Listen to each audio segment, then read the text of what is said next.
Kompanija Vitinka je u 2017. godini započela sa Vivija vodenim radionicama u predškolskim ustanovama u cijeloj Republici Srpskoj i Bosni i Hercegovini. U našem ciklusu 1 imali smo priliku posjetiti vrtiće u Banja Luci, Derventi, Bijeljini, Prnjavoru, Prijedoru i tako dalje, a odlučili smo se da naš ciklus 2 bude u mjesecu septembru, kada smo posjetili Sarajevo, Zenicu, Tuzlu, Doboj i zapravo smo ponudili svim predškolcima, najmlađim, da vodene sadržaje koje je razvila Larisa Pejić, koja je Montessori predavač i psiholog i koja je zajedno sa nama zapravo našim predškolcima ponudila i dala zapravo priliku da nauče nešto o vodi, da nauče nešto o značaju vode i da zapravo djeci od malih nogu usadimo to da je najbitnije i da je voda zapravo najbitnija i najvažnija, da treba da čuvamo vodu, da je poštujemo i da čuvamo naravno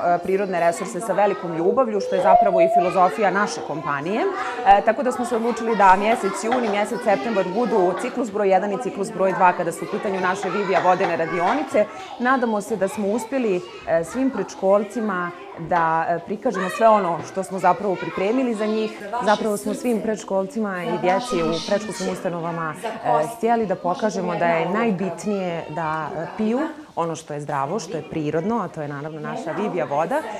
Poklonili smo im našeg zmajka, Kidi zmajka, koji će da bude kao jedan simboličan poklon u našim vrtićima, naravno Vivija Kidi vodu koju će svakodnevno imati priliku da koriste i naravno tu su i didaktički materijali koje smo naravno napravili za sve naše predškolce. Gdje su vaše čaše? Donesite mi čaše da napravite vi jedan vodeni toranj. Bila sam sada u jednoj zemlji, imali smo tamo radionice Švedska. U svakom gradu je neki vodeni toranj u kojem čuvaju mnogo vode. Hajde ovako ćemo krenuti čaše, dođite.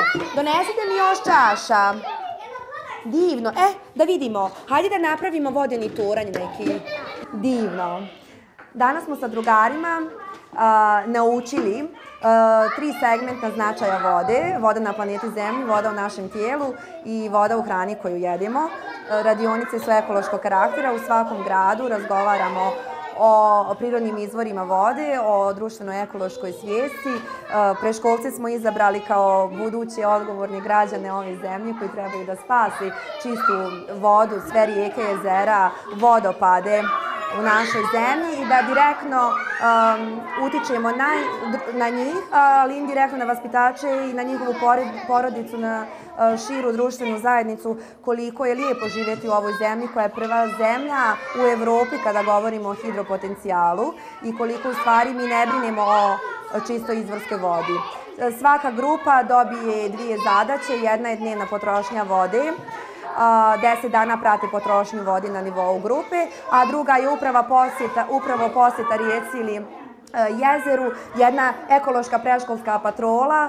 Trebaju da fotografišu stanje u stvari na našim obalama, da li u rijeci ima života, da li na obalama ima biljaka i zašto toliko nakon 100 radionica, 30 gradova, 5000 preškolaca, u pismima da obijamo slike vode koja je zagađena zbog neodgovornog ponašanja. Svih odrasli koji nisu imali tu sreću da u preškolskoj ustanovi učestvuju u vodenoj radionici.